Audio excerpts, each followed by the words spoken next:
که به ایران بفهماند گر بخواهد به راحتی میتواند تمام بازدارندگان نیروهای بازدارنده موشکی را در اولین حمله نابود کند. به همین دلیل روی آورده به تهدیدات ساخت بمب آتم.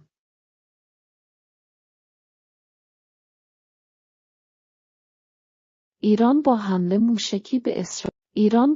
موشکی به اسرائیل تنها به جهانیان اثبات کرد که یک قدرت پوشالی بیشتر نیست، اما ایران تنها به دنبال پروپاگاندا می باشد، ولی این عمل او باعث شد که اسرائیل به ایران حمله کند و تنها بازدارنده دفاع هوایی او که از 300 بود را در اولین حمله نابود کرد. اینجا بود که حکومت دوزاریش افتاد، چه سوتی داده و دست خودش را رو کرده.